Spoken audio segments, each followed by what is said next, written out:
चले चलो चैप्टर चालू कर लेगा। कौन सा था? वैद्युत मापक यंत्र। लास्ट आंसर थोड़ा था,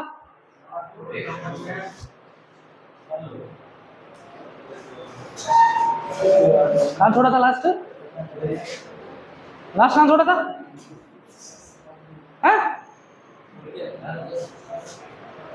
ऐसे कैसे भूल गए? कहाँ लास्ट क्या पढ़ा था?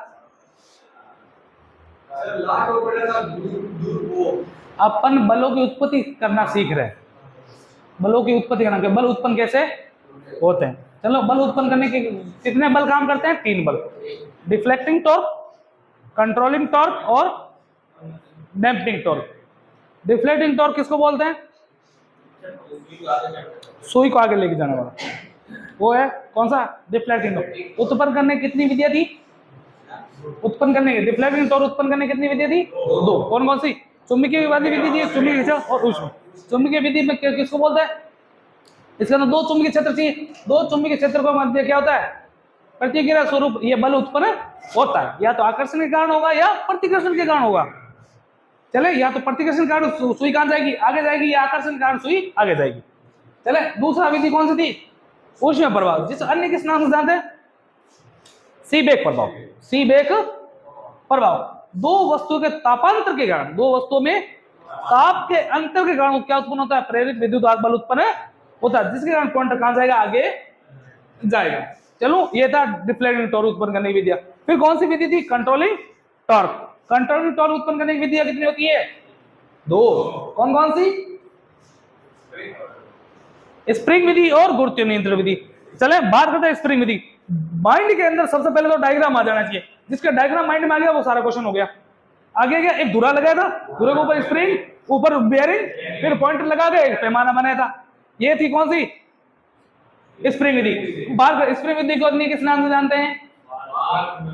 बाल कमानी विधि। कितनी बाल कमानी प्रयोग होती है? 2। किस पदार्थ की बनी होती है? Phosphorus bronze. स्प्रिंग किसकी बनी होती है? Phosphorus bronze. या अचुंबकीय पदार्थ की या तन्य धातु की। इसका विशिष्ट प्रतिरोध क्या होता है? कम। किस प्रकार की धातु से बनेगी? जिस धातु का विशिष्ट प्रतिरोध कम हो, पहला। दूसरा, तन्यता ज्यादा हो, तन्यता हो। तीसरा, अचुंबकीय हो। ये तीनों गुण किसमें थे? फास्फोरस ब्रोंज में थे। चलो आगे। उसके बाद कितनी प्रयोग की जाती है बाल कमानियां? कैसे प्रयोग की जाती है? दोनों एक दूसरे के विपरीत होती है। बेरिंग कौन सी होती है? ज्वेल बेरिंग होती है। चलो आगे। मोस्ट इंपोर्टेंट सवाल बनते हैं। जब पैमाना आगे की ओर जा रहा है तब एक क्या करती है? एक स्प्रिंग कसती है तो दूसरी खुलती है, जिस कारण से नियंत्रण बल की उत्पत्ति होती है। चलो आगे। उसके बाद ये हो गया, ये हो गया। उसके बाद क्या पढ़ा था? इस विधि का प्रयोग सर्वाधिक किसमें किया जाता है? एमसी टाइप यंत्रों में, एमआई टाइप यंत्रों में करते हैं। किसमें करते हैं? एमआई टाइप यंत्रों में करते हैं। चले, ज्वेल बेरिंग प्रयोग होती है, स्प्रिंग 2 लगी होती है। उसके बाद सबसे ज्यादा एमसी टाइप यंत्रों में प्रयोग होता है। पैमाना कितने डिग्री का होता है? 150 डिग्री का। स्केल कितने डिग्री का? 150 डिग्री का। नीडल जो होती बननी किसकी होती है? मीटर की नीडल एल्यूमिनियम की बनी होती है। चलो आगे। उसके बाद कौन सी विधि थी? गुरुत्वीय नियंत्रण विधि। इसके अंदर 2 बल काम करते हैं, दोनों बाहर कहां लटकाए जाते हैं? एक तो पॉइंटर के ऊपर, एक पॉइंटर के नीचे। पॉइंटर के ऊपर लगता है वो बल क्या कहलाता है? कंट्रोलिंग टॉर्क या कंट्रोलिंग भार। चलो आगे। नियंत्रण बल कहलाता है। नीचे जो लटका होता है उसको बैलेंसिंग भार कहलाता है। कंट्रोलिंग भार क्या करता है?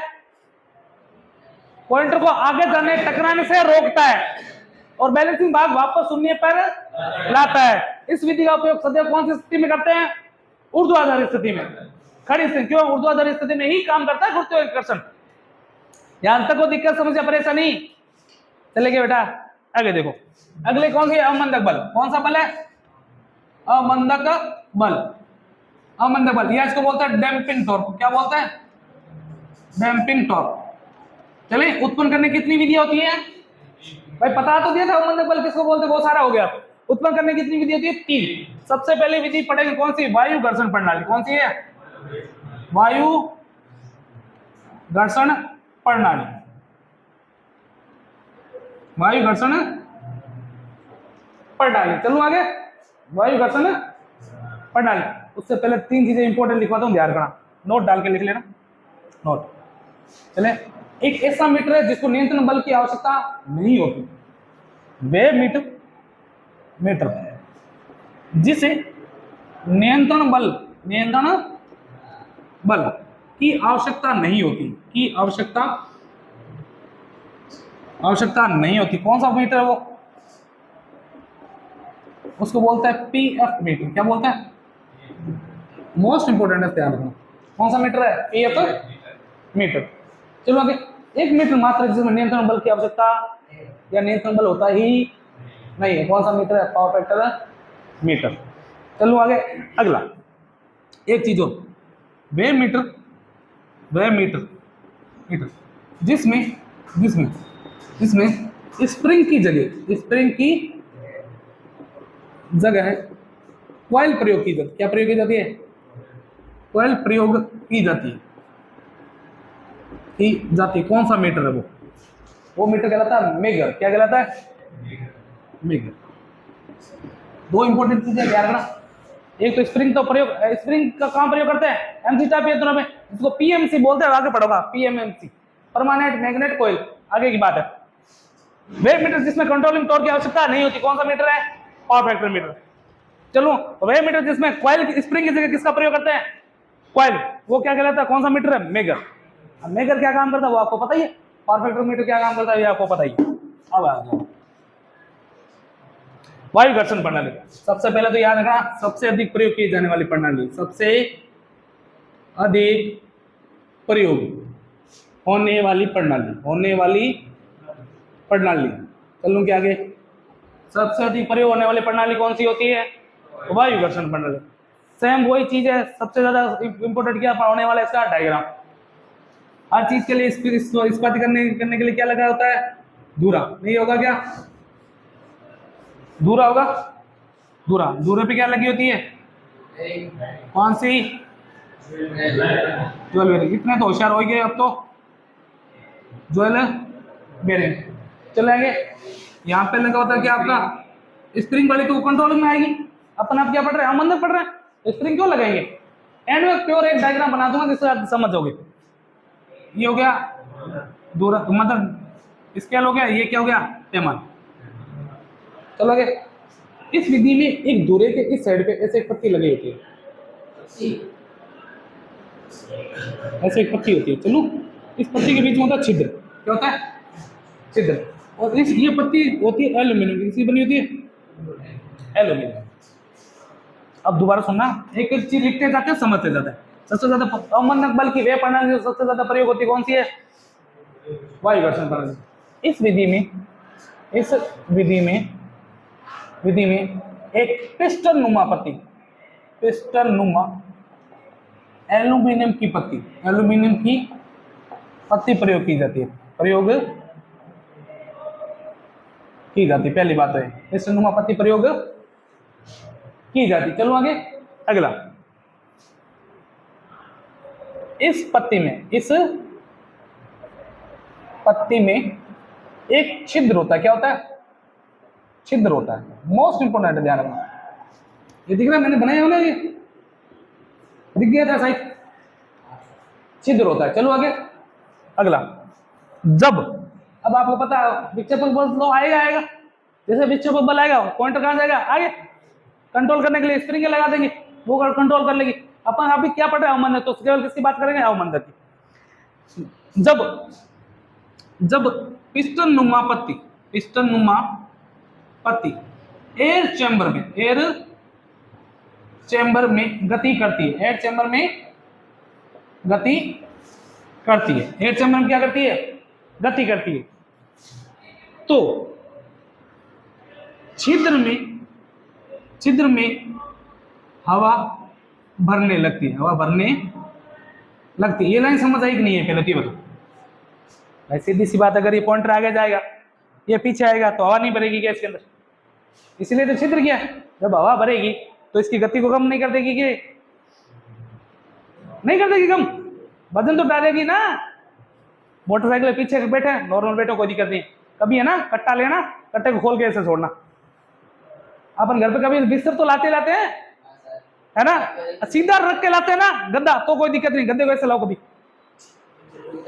रोकता है ना अपने को, है ना? वैसे ही पत्ती काम करती है। जब पिस्टन नुमा पत्ती एयर चैम्बर में गति करती है तो छिद्र में क्या बढ़ने लगती है, हवा भरने लगती है, जिसके कारण जिसके कारण कारण कारण नीडल यानी कि पॉइंटर की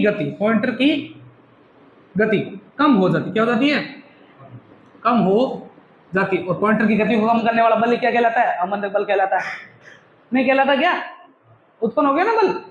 सबसे ज्यादा प्रयोग होने वाली विधि कौन सी है, वायु घर्षण प्रणाली। वायु घर्षण प्रणाली में किसका प्रयोग करता है, एल्यूमिनियम की पिस्टनुमा पत्ती का। पिस्टनुमा पत्ती में क्या होता है, एक छिद्र होता है। जब एल्यूमिनियम की पत्ती एयर चैम्बर में गति करती है, एयर चैम्बर में क्या करती है, गति करती है, तो वह हवा क्या करती है, उस पॉइंटर की गति का विरोध करती है और डैम्पिंग टॉर्क की उत्पत्ति हो जाती है। चलो आगे, अगला, इस विधि का उपयोग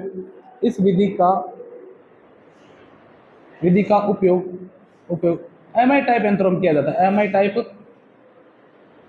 यंत्रों में किया जाता है। एमआई टाइप, एमसी टाइप क्या होता है वो आगे पढ़ाऊंगा, किया जाता है। एमआई का मतलब मूविंग। चले आगे, तो ये कौन सी विधि है, वायु घर्षण। हार्ड है क्या ये, सारे लिखे उतारो फिर चलते।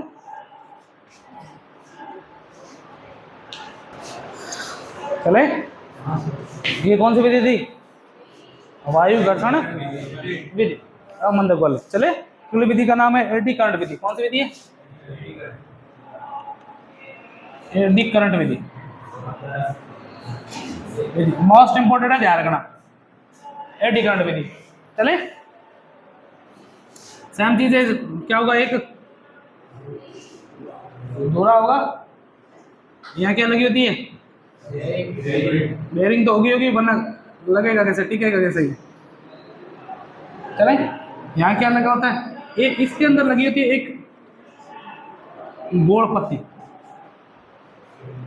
चलो आगे, गोल पत्ती लगी होती है। ये पत्ती बनी होती है या तो एल्यूमिनियम की या कॉपर की, एल्यूमिनियम की या कॉपर की, और इसके ऊपर लगा रहता है धुरा। क्या लगा रहता है, धुरा यानी कि पॉइंटर, या यहाँ लगा होता है पैमाना। ये वाला नहीं होता, धुरा तो बीच वाले को बोलते हैं। चले, मुंह से निकल जाता बार बार। चले, अगला, सबसे पहले एक एक लाइन लिखते जाता, समझाता हूँ कैसे काम करते हैं। सबसे पहले तो इस विधि में एक एल्यूमिनियम या कॉपर की पत्ती प्रयोग की जाती है, प्रयोग की जाती है। पहली बात तो ये, एल्यूमिनियम या कॉपर की क्या होती है, एक पत्ती प्रयोग की जाती है। दोनों में से अगर एक चूज करना हो तो किसका प्रयोग करेंगे, एल्यूमिनियम का प्रयोग करेंगे। चले, अगला, इस विधि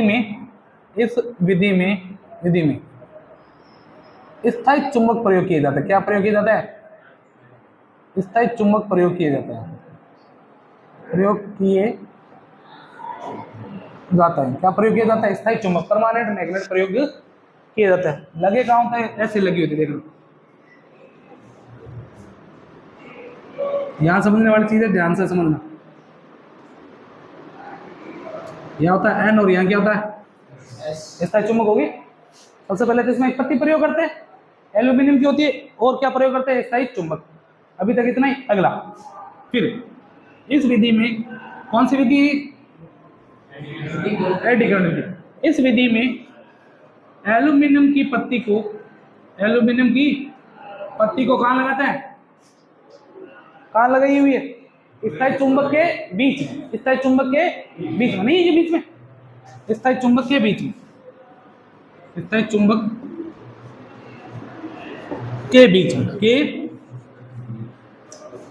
या मध्य में, ये में लगाई जाती। चलेंगे आगे। आप समझने वाली बात यही है, और यहाँ पे आपका काम आएगा नॉलेज कितना आपने। अब देखो, जब इसमें विक्षेपक बल आएगा, पॉइंटर आगे की ओर जाएगा। जब पॉइंटर क्या करेगा, विक्षेपक बल आएगा, पॉइंटर कहाँ जाएगा, आगे की ओर। जब पॉइंटर आगे की ओर जाता है, पॉइंटर आगे की ओर जाता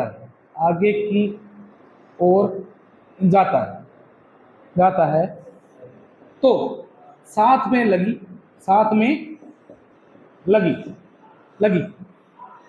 एल्यूमिनियम की पत्ती, एल्यूमिनियम की पत्ती क्या करने लगती है? घूमने लगती है, घूमने लगती है। ये लाइन समझ आएगी नहीं?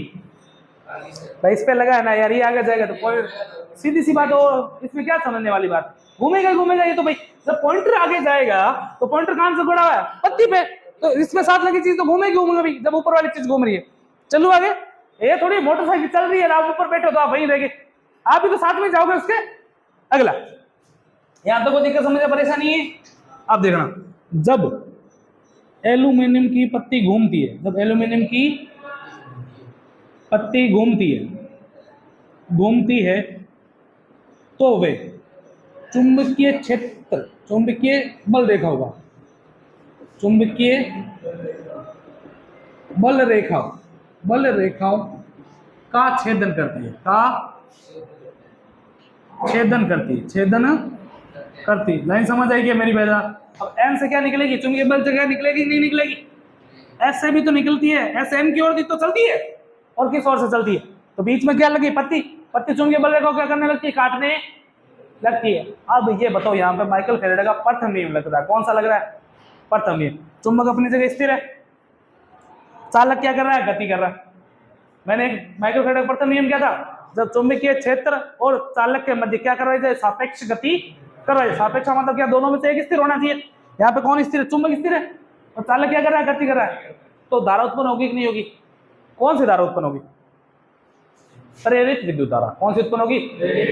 दोबारा सुनना, जब किसी चालक और चुंबक के मध्य सापेक्ष गति करवाई जाए तो चालक में स्वतः क्या उत्पन्न हो जाती है? प्रेरित विद्युत धारा उत्पन्न हो जाती है। तो इसमें क्या उत्पन्न हो जाएगी? प्रेरित विद्युत धारा। दोबारा यहाँ सेम लाइन लिखते हैं, जब एल्यूमिनियम की पत्ती घूमती है तो चुंबकीय बल रेखा क्या करती है? छेदन करती है।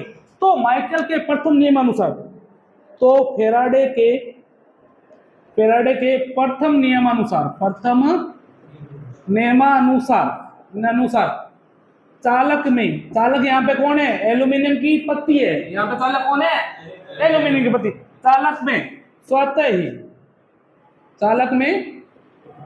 ही प्रेरित विद्युत धारा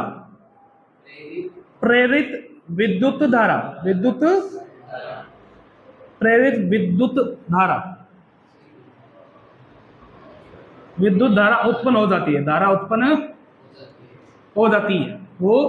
यहां तक इसका समस्या परेशानी चले। और मैंने ये बात बोली थी कि जहां फेराडे की एंट्री होगी वहां कौन आएगा? उसका चचेरा भाई। कौन है? लेंज। कौन आएगा? लेंज। पता है ना इस चीज का, हमेशा जिक्र करता हूं। जहां फेराडे पहुंचेगा वहां पे किसकी एंट्री हो जाएगी? लेंज की एंट्री हो जाएगी। और लेंज क्या बोलता है? लेंज क्या कहता है?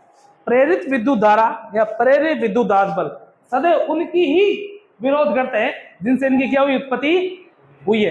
प्रेरित विद्युत धारा या प्रेरित विद्युत दाब बल सदैव उन्हीं का ही विरोध करते हैं जिनसे इनकी क्या हुई? उत्पत्ति हुई है। अब सुनना, यहां आएगा लेंज के नियमानुसार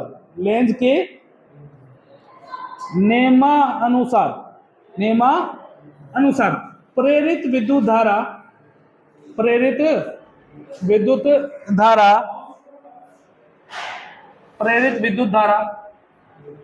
सदैव उन्हीं कारणों का विरोध करेगी, सदैव उन्हीं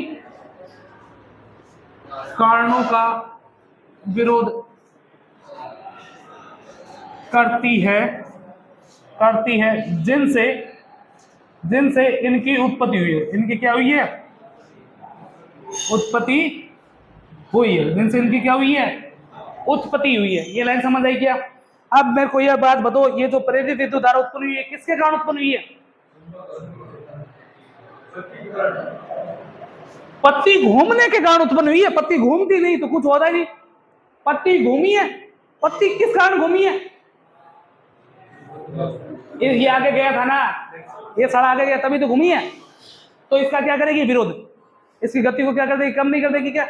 गति को कम करने वाला बल ही क्या कहलाता है? अवमंदक बल।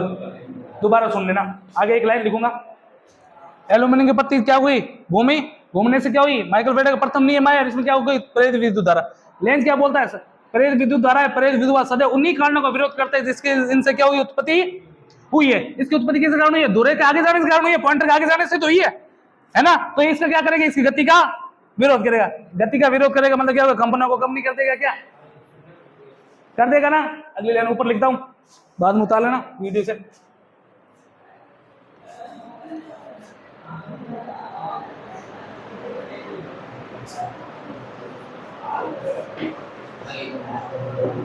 देखो लाइन क्या थी, लेंस के निम्न प्रेरित विद्युत धारा सदैव उन्हीं का विरोध करे जिससे इसकी क्या उत्पत्ति हुई है। चलो आगे, आगे यहां की लाइन में आगे लिखता हूं, जिसके प्रेरित विद्युत धारा के कारण, प्रेरित विद्युत धारा के कारण, विद्युत धारा के कारण पॉइंटर की गति, पॉइंटर की गति कम हो जाती, क्या हो जाती है, कम हो जाती है, हो जाती है। क्यों भाई, पॉइंटर की कम हुई, क्यों हुई, और पॉइंटर के कारण की क्या हुई है, प्रेरित विद्युत धारा की उत्पत्ति हुई है। चलूं कि आगे, डेफिनेट और उत्पन्न हो गया, यहां तक को दिक्कत से मुझे परेशानी लग रही, देखो तो ढंग से देखो फिर चलते हैं। अब मंदिर कितनी विधि हो गई, कौन कौन सी होगी, वायु और एडी करंट। लास्ट कौन सी बची है, द्रव घर्षण, द्रव घर्षण विधि। अच्छा ये ध्यान रखना, वायु घर्षण का प्रयोग करता है किसमें, वायु घर्षण प्रणाली का प्रयोग करता है एमआई टाइप यंत्रों में, और एडी करंट का विधि का प्रयोग करता है एमसी टाइप यंत्रों में। चले, द्रव घर्षण प्रणाली, इस विधि में, इस विधि में एल्यूमिनियम के बने, एल्यूमिनियम के बने चार पंखे पानी में गति करते हैं, पानी में गति करते हैं, गति करते हैं। वापस वही चीज है, दूरा होगा, यहाँ पे क्या लगे होते हैं, कौन से बेयरिंग होते हैं, ज्वाल बेयरिंग लगे होते हैं। चले, यहाँ पे क्या लगा होता है, पॉइंटर लगा होता है। चले, और यहाँ पे ये पात्र होता है, इसमें भरा होता है पानी, क्या भरा होता है, पानी, और इस पे लगे होते हैं ऐसे पंखे चार एल्यूमिनियम के बने। और आपको पता है पानी में क्या होता है, गति कम नहीं हो जाती क्या, इसका तो पढ़ने वाली बात है ही नहीं, बस इतना याद रखो, पंखे किसके बने होते हैं, एल्यूमिनियम के बने होते हैं, पानी में गति करते हैं, जो पॉइंटर की गति को कम कर देते हैं, जो पॉइंटर की गति को कम कर देते हैं, कम कर देते हैं, कर देते हैं। चले आगे, अगला, इस विधि का उपयोग, इस विधि का उपयोग सदैव ऊर्ध्वाधर स्थिति में, कौन सी स्थिति में, ऊर्ध्वाधर स्थिति में किया जाता है। कोई बता सकता है क्यों, नारायण किया जाता है, अगर उल्टा करेंगे गिर नहीं जाएगा क्या, बट गिर जाएगा, सीधी सी बात है। इसलिए हमेशा कौन सी करते हैं, ऊर्ध्वाधर स्थिति में करते हैं, ऊर्ध्वाधर स्थिति में करते हैं। चले,